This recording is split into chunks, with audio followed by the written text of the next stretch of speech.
키워드로 세상 보는 눈을 키워보는 키워드 경제 시간입니다. 오늘도 남국민 작가와 함께합니다. 어서 오세요. 안녕하세요. 오늘 가져오신 키워드가 뭔가 살펴봤는데 X라고만 적어주셨어요. 네. 이게 뭐 흔히 말해서 X, 전 여친, 전 남친 이런 X인지 그냥 단순히 알파벳 X인지 X세대 X인지 뭡니까? 딱 X 한 글자 보내드렸는데 예. 소셜미디어 X를 얘기합니다. 맞아요. 이제 트위터가 이름 바뀌었죠. 맞습니다. 네. 이게 트위터가 예전 이름이고 사실 아직도 이게 입에 익숙하고 X라고 부르는 게 참 낯설기도 한 것 같아요. 아직도. 네. 그런데 이제 옛날 느낌이랑 많이 달라지긴 했는데 이 X가 한때는 또 최고의 뉴스메이커인 일론 머스크가 인수를 해서 굉장히 화제도 됐었고 최근 몇 년 동안 뉴스에도 정말 많이 나왔었는데요. 네. 요즘에도 정말 바람잘 날 없이 뒤숭숭한 분위기입니다. 그러니까 이 X의 상황이 요즘에는 정말 안 좋아진 게 원래 이 일론 머스크가 처음에 인수했을 때 기대가 컸던 게 예. 페이팔도 성공시키고 테슬라, 뭐 스페이스X 다 성공시킨 사람이니까 예. 이 미디어를 어떻게 바꿀까 기대가 컸는데 요즘 상황으로 볼 때는 거의 실패하지 않았나 굉장히 안 좋은 상황이다 이렇게 의견이 모이고 있습니다. 그래서 오늘은 X 얘기도 하면서 이런 실리콘밸리의 천재 억만장자들이 이런 미디어 기업을 인수했을 때 왜 자꾸 실패하는지 그런 얘기도 한번 해보도록 하겠습니다. 그렇네요. 과거에도 보니까 억만장자들이 뭔가 이런 뉴미디어 같은 거 인수했는데 다 잘 안 된 것 같아요. 맞습니다. 자, 그러면 먼저 그런 내용 본격적으로 다루기에 앞서 X가 요즘 상황이 어떻게 안 좋은 거예요? 요즘에 이제 여러 가지 지표가 나오는데 이 소셜미디어의 가장 중요한 지표가 이 트래픽이죠. 사람들이 네. 얼마나 많이 쓰냐. 일단 사람들이 많이 와야 뭐 글도 쓰고 북적북적해야 재밌는 얘기도 들리고 하는 건데 지금 이 지표가 굉장히 많이 떨어졌습니다. 그러니까 지난달 기준으로요.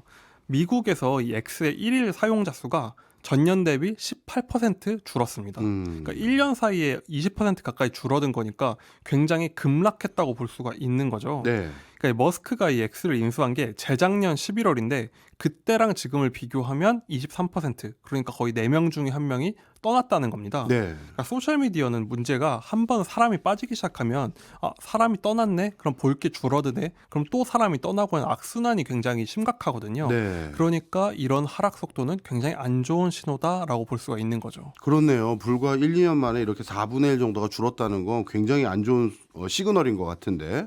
그런데 요즘은 다른 소셜 미디어도 다 포화 상태라서 뭔가 정체 상태에 놓여 있거나 사람이 점점 줄지 않나요? 사실 한국에서 보면 주변에 보면 소셜미디어 그만두고 안 하게 되는 분들 참 많은 것 같아요. 맞아요. 저도 사실 요즘 많이 안 하거든요. 거의. 예. 그러다 보니까 머스크 때문은 아니고 트위터만 그런 건 아니니까라고 생각할 수 있는데 해외에서는 사실 아직도 소셜 미디어가 굉장히 핫합니다.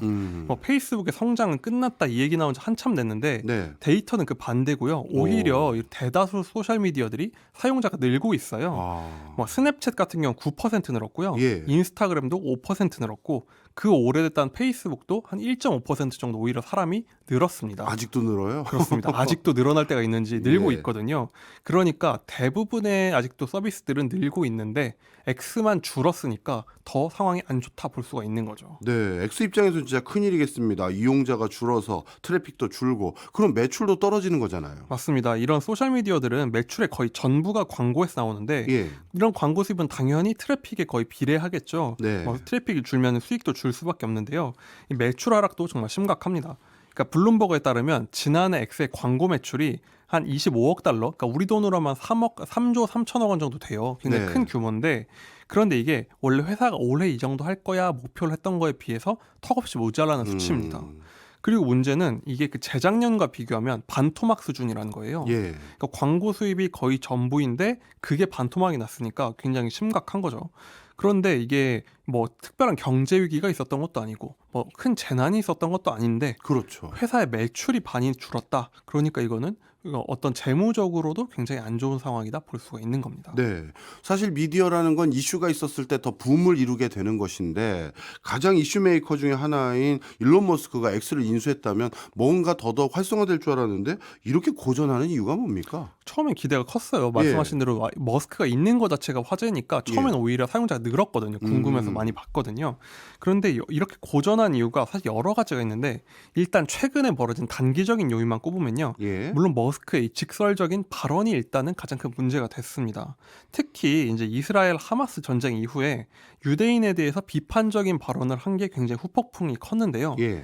한 사용자가 그러니까 유대인들이 뭔가 서구 백인들에 대한 혐오로 부추긴다 이런 얘기를 이제 올렸는데 이거에 대해서 머스크가 동의한다는 답변을 다른 거예요. 그러니까 동조한 거죠.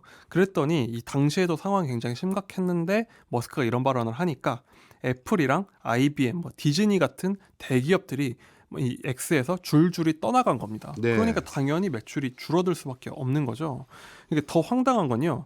이제 이 머스크가 이제 인수한 다음에 트럼프 전 대통령이나 뭐 반유대주의 논란을 많이 했던 이런 셀럽들의 계정을 다 이제 확 삭제를 하지 않고 오히려 복구를 해줬어요. 예. 그러니까 이런 안 그래도 기업들이 떠나는데 그런 행보를 계속 하다 보니까 이제 사람들이 많이 떠나니까 회사 입장에서 비상이죠.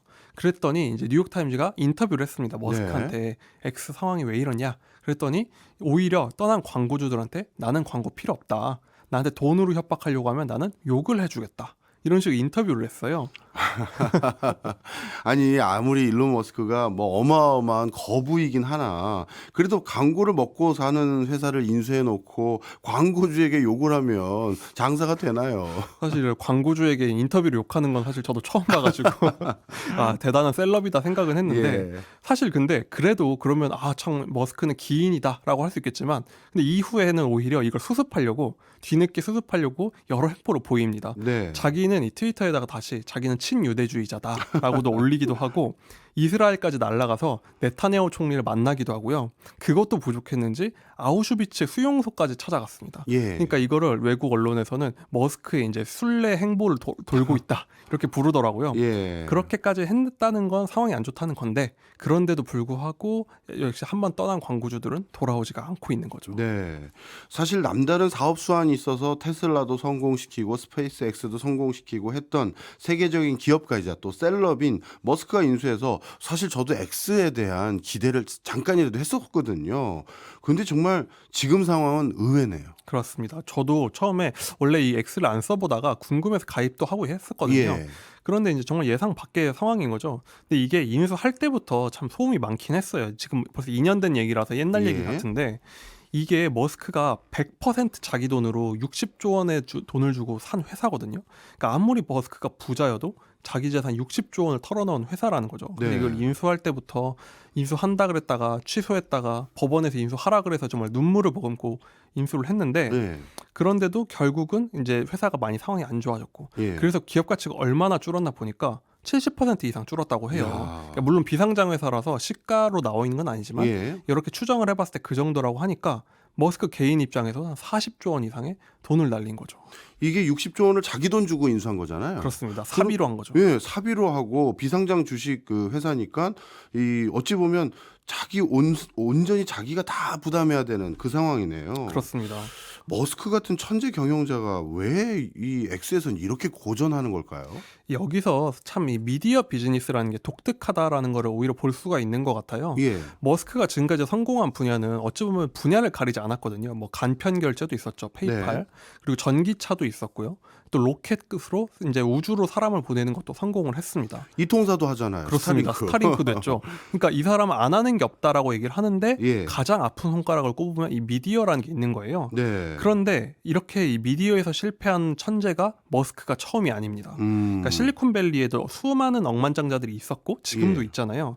이 사람들 중에 많은 사람들이 이런 미디어 사업에 도전을 했어요. 예. 주로 뉴미디어를 만들기도 하고 새로 차리기도 했는데 예. 대부분이 실패한 겁니다.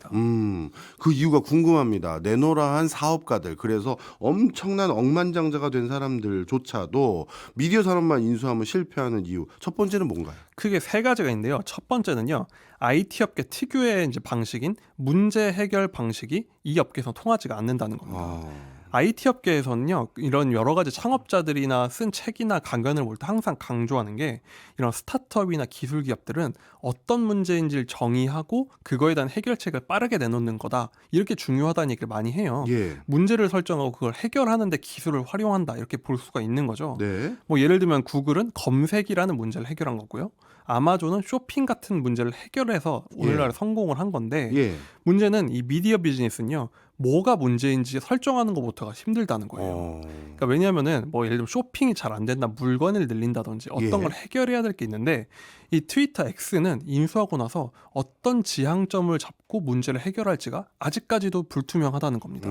왜냐면요, 예를 들어서 뭐가 문제냐 물었을 때 뭐 누구는 너무 트래픽이 낮다는 걸 문제를 삼을 수도 있고요. 예. 누구는 광고가 준 걸 문제 삼을 수도 있고, 누구는 여긴 표현의 자유가 존중이 안 된다고 하기도 하고, 누구는 너무 표현의 자유 존중을 너무 많이 해준다라고 얘기를 하는 거예요. 네. 그러니까 이 X라는 굉장히 큰 공동체가 굉장히 와글와글한 겁니다.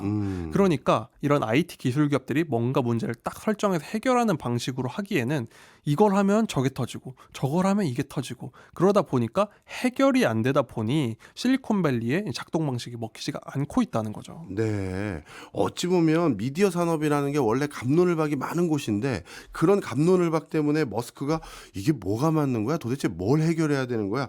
혼란스러운가 보네요. 그렇죠. 예를 들면 전기차 만들 때도 생산 공정에서 굉장히 문제가 많아서 예. 머스크가 공장에 숙식하고 이래서 해결한 경우가 정말 많아요. 예. 정말 읽어보면 정말 신화 같은 얘기다, 얘기 들을 정도인데, 네. X를 처음 인수했을 때도 그런 걸 시도를 했습니다. 예. 그랬는데 하나 해결했더니 또 새로운 문제가 더 많이 생기고 이걸 예. 경험을 했다는 거예요. 그러니까 사실 이래서 미디어라는 속성 자체가 어찌 보면 인류 문명이 해결을 하지 못한 문제를 계속 다룬다는 거죠. 예. 그러니까 사람과 사람 간의 소통 문제고, 사람끼리 모였을 때 생기는 문제를 다뤄야 되는데 이거는 아마 유사일에 완벽하게 해결된 적이 없다. 그런데 어떤 문제 해결 방식의 실리콘밸리 방식을 도전을 했더니 답이 안 나오고 있다라고 하는 거죠. 네. 한 가지 이유는 알았고요. 또 미디어 비즈니스를 인수했었을 때 억만장자들이 실패하는 또 다른 이유는 뭡니까? 또 다른 이유는요, 바로 기술 중심의 IT 업계랑 사람 중심의 미디어 업계의 차이 때문이라고 볼 수가 있습니다. 네. 그러니까 미디어는 여러 기술 발전이 있을 때마다 많이 변하긴 했어요. 예를 들면은 뭐 활자 인쇄 덕분에 신문이란 게 나오고, 방송 덕분에 라디오 이런 게 만들어지고 했잖아요. 네. 근데 변하지 않은 게 결국은 그걸 만드는 사람이 중요한 비즈니스인 건 변치가 않았다는 겁니다. 기본적으로 이 미디어 비즈니스는요, 사람 간의 관계나 생각을 유통하는 창구인데, 네. X는 물론 기자나 편집인 같은 이런 존재는 없지만 이 채널에서 활동한 인플루언서들의 말, 이런 게 유통되는 과정 하나하나가 사람들의 관계를 만들어내거든요. 예. 그런데 머스크는 처음에 들어와서 이 자산을 너무 많이 잃어버린 거예요. 머스크가 처음에 들어왔을 때 뭘 했냐면, 야전 침대 깔고 거기다가 자기들의 유료 구독 모델을 며칠 내에 만들겠다, 그리고 굉장히 서비스를 향상시키겠다라고 했는데, 네. 사실 그때 생겼던 문제가 네. 굉장히 많은 인플루언서들이 이 X를 떠나려고 했었거든요. 그러면 사실 미디어 비즈니스라는 게 본질이 사람이라고 봤을 때는 예. 그들의 마음을 돌려세우고 잡는 거에다 집중을 했어야 했는데, 당시 머스크의 선택은 갈 사람은 가고 난 이 앱을 좀 더 최적화시키겠다에 투자를 한 거죠. 그랬는데 결국 그런 서비스 개선은 효과를 못 거두고 사람은 다 떠나다 보니 네. 이제 미디어 자체가 뭔가 망가져갔다, 이렇게 평가를 할 수가 있는 겁니다. 네. 인플루언서 떠나서 사람들이 여기에서 읽을 만한 글 못 찾으니까 당연히 광고주 떠나는 거고, 그렇게 광고주 떠나니까 뭐 어떻게 보면 X라는 산업 생태계가 더 부실해지는 그런 악순환이 계속되는 거네요. 맞습니다. 어찌 보면 IT 업계의 작동 방식과 다르다는 점을 놓친 거 아닐까, 이런 생각도 드네요. 사실 지금까지의 성적표로 보면 그런 생각이 들 수밖에 없는 것 같아요. 예. 이 X가 수억 명이 쓰는 공동체처럼 이제 돌아가던 일종의 마을이라고 볼 수가 있는데, 예. 이거를 너무 기술의 관점으로만 접근해서 개선을 하려다 보니 중요한 걸 잃지 않았나라고 볼 수가 있는 겁니다. 그러니까 실제로요, 이렇게 실리콘밸리 억만장자들이 인수한 미디어 상당수가 아까 실패했다라고 말씀을 드렸잖아요. 네. 근데 이들의 거의 선언이 비슷했던 게, 미디어 업계가 침체돼 있으니까 나의 이 뛰어난 IT 기술로 새로운 미디어를 만들겠다, 그리고 돈도 엄청 쏟아붓겠다, 왜 난 돈 많으니까, 예. 이런 식으로 접근을 했어요. 예. 근데 그게 거의 다 실패하는데, 대표적인 사례가 2012년에 이제 페이스북의 공동 창업자인 크리스 휴스가 예. 뉴 리퍼블릭이라는 잡지를 인수했습니다. 예. 당시에도 비슷한 얘기를 했고, 이 잡지도 100년 가까이 된 굉장히 오래된 잡지다 보니까 예. 기대가 컸는데 예. 결국은 1, 2년 만에 투자를 했는데도 불구하고 어떻게 됐냐? 거기 편집국장 떠나고 고참 기자들 다 떠나고 하면서 4년 만에 나 이거 운영 못하겠다, 손을 든 겁니다. 아. 그러니까 계속 어떤 이런 실리콘밸리 천재들은 어떤 기술 발전으로 해결을 하겠다 하지만 대부분의 실패 패턴을 보면 사람들이 떠나면서 미디어가 결국 오히려 내리막길을 걷더라는 겁니다. 네. 아마존 창업자도 신문사 인수하지 않았나요? 맞습니다. 제프 베이조스도 뭐 머스크 못지않게 돈이 많은 사람이고 천재인데 예. 이 사람도 워싱턴 포스트라는 뭐 미국의 유력지를 인수를 했죠. 네. 그래서 이것도 굉장히 기대가 컸어요. 근데 당시에는 뉴욕 타임즈랑 워싱턴 포스트가 라이벌이라고 할 정도의 어떤 엇비슷한 정도의 구도였고 네. 당시 둘 다 힘들다 이런 종이 신문은 이제 굉장히 성공하기 쉽지 않다라고 했었는데 아마존의 창업자가 딱 인수를 하니까 사람들이 이제 뉴욕 타임즈를 제칠 수 있겠구나 한 거예요. 예. 그랬는데 결국 10여 년이 지나 성적표를 보니까 이 워싱턴 포스트는 최근에 뭐 인수 구조 조정도 하고요. 구독자도 많이 줄어들고 온라인 트래픽까지 많이 줄어들었다는 겁니다. 근데 반면에 뼛속까지 이제 신문 업만 해왔던 뉴욕 타임즈는 예. 오히려 디지털 구독자도 더 늘고 디지털 서비스도 더 인기를 끌고 있는 거예요. 예. 그러니까 오히려 IT 천재보다도 그냥 계속 미디어 사업을 하던 쪽에서 더 앞서 나가고 있다는 거죠. 네. 그런 걸 봤을 때 뭔가 그런 기술의 마법이 이쪽에선 잘 안 통한 게 아니냐라고 볼 수가 있는 것 같습니다. 그렇네요. 한두 사례가 아니라 공통분모가 상당히 많은 그런 사례들이 있네요. 자, 그러면 세 가지 말씀 좀 해주신다고 했는데 첫 번째는 IT 업계는 문제가 분명해야 그걸 해결할 수 있는데 미디어는 문제를 분명하기 어려운 산업이다. 이거 하나 얘기해 주셨고, 그리고 IT 업계 종사했던 사람은 기술이 더 중요한데 이 미디어 업계는 기술보다 사람이 중심해야 되는 거, 그것도 또 망각해서 또 실패한 것 같다. 얘기 두 개 해주셨어요? 그렇습니다. 나머지 하나 뭡니까? 마지막 하나는 부자가 하기엔 너무 부담스러운 부업이라는 겁니다. 무슨 뜻인가요? 이게 억만장자들이 사실 미디어를 인수할 때 보면은 이미 엄청난 돈을 벌고 뭔가 나의 취미 생활처럼 인수를 한 경우도 많아요.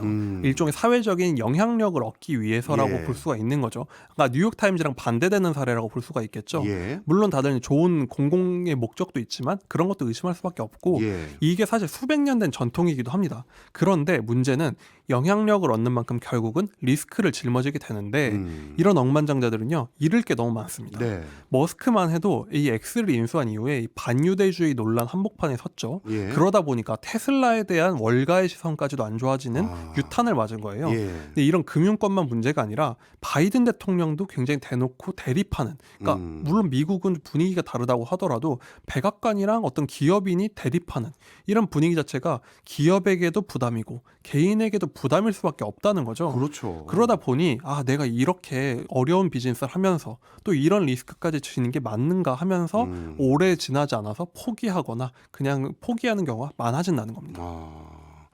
이거 나름대로 굉장히 중요한 시사점이 있네요. 아무리 한 분야에서 난다긴다 하는 사람도 다른 판으로 가면 거기엔 또 다른 룰이 있기 때문에 우리가 신중하고 다시 배우려는 자세가 필요한 거다. 이런 생각도 오늘 말씀 주신 내용에서 저도 배우게 됩니다.